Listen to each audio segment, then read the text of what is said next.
ദീപം ദീപം. Hello guys, സമയം ഏകദേശം 1:30 ആയിട്ടുണ്ട് ഇവിടെ. അപ്പോൾ ഞാൻ ഇങ്ങനെ കിടന്ന് ഉറങ്ങാൻ വേണ്ടി ഇരിക്കുമായിരുന്നു. അപ്പോഴത്തേക്കാണ് എൻ്റെ വിശപ്പിൻ്റെ വിളി വന്നത്. പാചകയും സെയിം. അപ്പം ഒന്നും നോക്കിയില്ല, വെച്ചുടിച്ച് അങ്ങോട്ട് അടുക്കളയിലോട്ട് പോയി. അടുക്കളയിൽ പോകാൻ എത്തേണ്ട താമസം കരണ്ട് പോയി.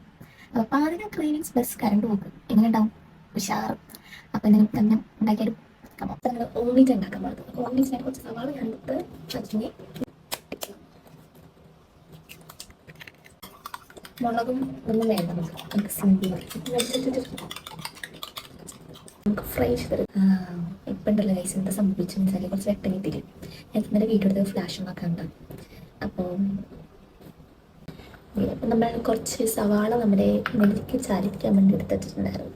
അതാ നെല്ലിക്ക നല്ല ഉപ്പിൽ എന്താ പറയുക, നല്ല രീതിയിൽ ഇതായി കിടക്കുവാണ്. ലേശം ഉപ്പ്, കുറച്ച് മുളക് പൊടി ഇട്ടതിനും കുറച്ച് വെളിച്ചെണ്ണ. കളപ്പുരക്കൽ ഓയിൽ വാങ്ങുന്ന വെളിച്ചെണ്ണയാണ്, നല്ല ശുദ്ധമായ വെളിച്ചെണ്ണയാണ്. ചോറായി, കുറച്ച് മീൻകറി എടുത്ത് നമ്മുടെ നെല്ലിക്ക ചാലിച്ചത് ഒരു ഓംലേറ്റ്.